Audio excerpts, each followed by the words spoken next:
নারায়ণগঞ্জ জেলার সোনারগাঁও ছিল একসময় প্রাচীন রাজধানী, আর এই সোনারগাঁওয়ের মধ্যে অবস্থিত ঐতিহাসিক পানামনগর, যা একসময় ছিল অত্যন্ত সমৃদ্ধ ও অভিজাত একটি শহর। বড়নগর, খাসনগর এবং পানামনগর এই তিনটি অংশ নিয়ে গড়ে উঠেছিল প্রাচীন সোনারগাঁও। এর মধ্যে পানামনগর ছিল সবচেয়ে আকর্ষণীয় ও দৃষ্টিনন্দন, কিন্তু সময়ের পরিক্রমায় আজ এটি প্রায় ধ্বংসপ্রাপ্ত এক হারিয়ে যাওয়া নগরী নিঃশব্দ সাক্ষী হয়ে দাঁড়িয়ে আছে। আজকের ভিডিওতে আমরা ঘুরে দেখব এই হারিয়ে যাওয়া পানামনগর, জানাবো এর ইতিহাস, উত্থান ও পতন, কিভাবে এখানে আসবেন এবং কত খরচ হবে, সবকিছু। কিভাবে যাবেন পানামনগর? ঢাকা থেকে পানামনগর যেতে হলে প্রথমে আপনাকে আসতে হবে ঢাকার গুলিস্তানে। গুলিস্তান থেকে স্বদেশ, দোয়েল, বোরাক সহ বিভিন্ন বাসে করে আসতে পারবেন মোগরাপাড়া চৌরাস্তা বাস স্ট্যান্ড, যা ঢাকা চট্টগ্রাম মহাসড়কে অবস্থিত। এখানে আসতে হলে জনপ্রতি ভাড়া পড়বে ৬৫ টাকা, সময় লাগবে ১ ঘন্টা ৩০ মিনিট। মোগরাপাড়া পৌঁছে সিএনজি বা অটোরিকশা দেখতে পারবেন মোগরাপাড়া চৌরাস্তায়। সিএনজি বা অটোরিকশা করে আপনাকে যেতে হবে পানামনগর। পানামনগর যেতে হলে জনপ্রতি ভাড়া পড়বে ২০ টাকা, চাইলে রিজার্ভ করেও নিতে পারবেন, সেক্ষেত্রে ভাড়া পড়বে ১৫০ থেকে ২০০ টাকা। মোগরাপাড়া থেকে পানামনগর যেতে হলে সময় লাগবে ১০ থেকে ১৫ মিনিট। পানামনগর খোলার সময় মঙ্গলবার থেকে শনিবার সকাল ১০টা থেকে সন্ধ্যা ৬টা পর্যন্ত, শীতকালে সকাল ৯টা থেকে বিকেল ৫টা পর্যন্ত খোলা পাবেন। সোমবার দুপুর ১টা ৩০ থেকে বিকেল ৫টা পর্যন্ত পানামনগর খোলা থাকে এবং পানামনগরে সাপ্তাহিক বন্ধ রবিবার। গুরুত্বপূর্ণ সতর্কতা: পানামনগরের ভিতরে মোবাইল স্ট্যান্ড দিয়ে ভিডিও করা, ছবি তোলা, ক্যামেরা স্ট্যান্ড ব্যবহার করা, ড্রোন ব্যবহার করা সম্পূর্ণরূপে নিষেধ। ব্যবহার করতে চাইলে সেক্ষেত্রে আপনাকে কর্তৃপক্ষের অনুমতি নিয়ে ব্যবহার করতে পারবেন। নিয়ম ভঙ্গ করলে অতিরিক্ত জরিমানা দিতে হতে পারে, এই বিষয়টা অবশ্যই মাথায় রাখবেন। পানামনগর এটি একটি প্রাচীন শহর, যেখানে প্রায় ৪০০ বছরের পুরনো ইউরোপীয় ও মুঘল স্থাপত্যের মিশ্রণ দেখা যায়। এখানে সারি সারি পুরনো ভবন, সংকীর্ণ রাস্তা, নিঃশব্দ পরিবেশ যেন অতীতের গল্প শোনায়। একসময় এটি ছিল ধনী হিন্দু ব্যবসায়ীদের বসতি। সোনারগাঁও একসময় বাংলার একটি গুরুত্বপূর্ণ রাজধানী ও বাণিজ্যিক কেন্দ্র ছিল। এটি বিশেষ করে মধ্যযুগের রাজনৈতিক, অর্থনৈতিক ও সাংস্কৃতিক দিক থেকে অত্যন্ত সমৃদ্ধ নগরী হিসেবে পরিচিতি পায়। সোনারগাঁও প্রধানত বাংলার রাজধানী ছিল। সুলতানি আমলে প্রায় ১৩০০ শতক থেকে ১৬০০ শতক পর্যন্ত এই সময়ের এটি বাংলার ৩টি প্রধান প্রশাসনিক কেন্দ্রে একটি ছিল: লাখনৌত, সোনারগাঁও এবং সাতগাঁও। ১৪ শতকে ফখরুদ্দীন মোহাম্মদ শাহ সোনারগাঁওকে স্বাধীন বাংলার রাজধানী হিসেবে প্রতিষ্ঠিত করেন। পরবর্তীতে ইলিয়াস শাহ পুরো বাংলাকে একত্রিত করে রাজধানী গৌড় স্থানান্তর করলেও সোনারগাঁও তার গুরুত্ব হারায়নি। পানামনগরের স্থাপত্যের সবচেয়ে আকর্ষণীয় দিক হল এর পরিকল্পিত বিন্যাস। একটি সরু প্রধান রাস্তা, যা শহরের এক মাথা থেকে অন্য মাথা পর্যন্ত বিস্তৃত। প্রায় ৫০টির বেশি বাড়ি রয়েছে এই রাস্তার দুই পাশে। প্রতিটি ভবনের সামনের দিকে মুখ করে বারান্দা করা এবং বাড়িগুলোর মধ্যে খুবই কম ফাঁকা জায়গা।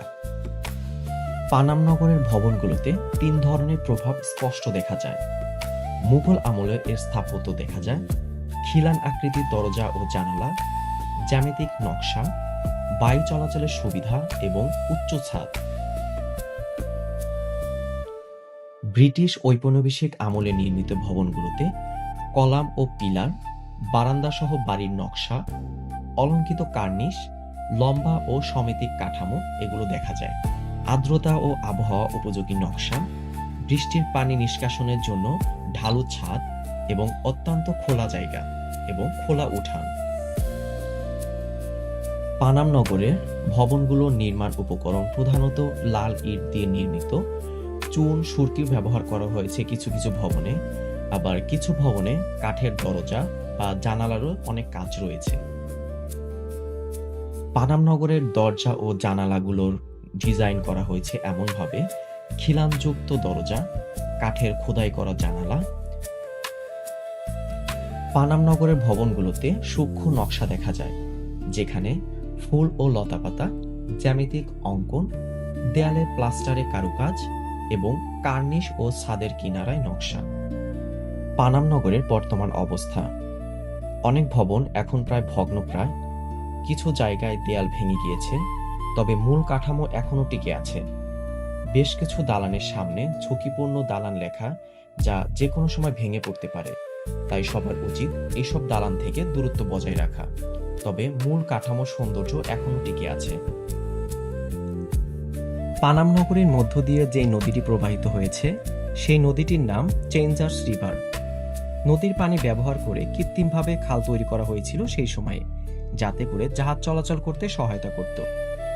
এটি একটি বর্ষা নির্ভর নদী, অর্থাৎ বৃষ্টির উপর এর পানির পরিমাপ নির্ভর করে। বর্ষাকালে এটি অনেক ফুলে ফেঁপে ওঠে এবং কখনো কখনো বন্যা সৃষ্টি করে। স্প্যানিশ ঔপনিবেশিক আমলে এই নদীটি ছিল পরিবহন ও বাণিজ্যিক একটি গুরুত্বপূর্ণ পথ। এ সময়ে অনেক মানুষ এই নদীপথ ব্যবহার করে এক সাগর থেকে অন্য সাগরে বা এক মহাসাগর থেকে অন্য মহাসাগরে যাতায়াত করতে পারত। শুধু পানাম নগরী পাশ দিয়ে বয়ে যাওয়া এই নদীটি নদী নয়, বরং এটি পানাম খাল, ইতিহাস, পরিবেশ ও অর্থনীতির সঙ্গে গভীরভাবে জড়িত। সোনারগাঁও ছিল পূর্ব বাংলার একটি প্রধান নদী বন্দর নগরী। এটি মেঘনা নদীর তীরে অবস্থিত হওয়ায় সহজেই নৌপথে যোগাযোগ করা যেত। আরব, পারস্য, চীন এবং ইউরোপীয় বণিকরা এখানে ব্যবসা করত। নদীপথের মাধ্যমে পণ্য সহজেই দেশের ভেতরে ও বাইরে পরিবহন করা যেত। মসলিন শিল্প: সোনারগাঁওয়ের সবচেয়ে বিখ্যাত পণ্য ছিল মসলিন। এটি অত্যন্ত সূক্ষ্ম, হালকা কাপড়, যা বিশ্বের অন্যতম বিলাসবহুল বস্ত্র হিসেবে পরিচিত ছিল। ইউরোপীয় রাজপরিবার সহ ধনী শ্রেণীর কাছে এটি ব্যাপক চাহিদা ছিল। এই শিল্পের হাজার হাজার তাঁতি ও কারিগর কাজ করতেন, যা স্থানীয় অর্থনীতিকে শক্তিশালী করত। মসলিন ছাড়াও আরও বিভিন্ন ধরনের পণ্য উৎপাদন করত এই পানাম নগরীতে, যেমন চাল, গম, অন্যান্য কৃষি পণ্য, মশলা, সুগন্ধি দ্রব্য, হাতির দাঁত, কারুশিল্প, কাঠের নৌকা বা অন্যান্য সামগ্রী। দ্বিতীয়ত, প্রশাসনিক কেন্দ্র পরিবর্তনের কারণে সোনারগাঁও ধীরে ধীরে অবহেলিত হয়ে পড়ে। শাসন কার্য ঢাকা কেন্দ্রিক হওয়ার কারণে প্রশাসনিক কার্যক্রম কমে যায় এবং নগরীর গুরুত্ব হ্রাস পায়। তৃতীয়ত, বাণিজ্যর পতনও একটি বড় কারণ। একসময় এটি আন্তর্জাতিক রাজনৈতিক কেন্দ্র হলেও নদীপথের পরিবর্তন, নতুন বন্দর গড়ে ওঠার ফলে বাণিজ্যিক কার্যক্রম অন্যত্র সরে যায়, ফলে অর্থনৈতিক কার্যকলাপও কমে যায়।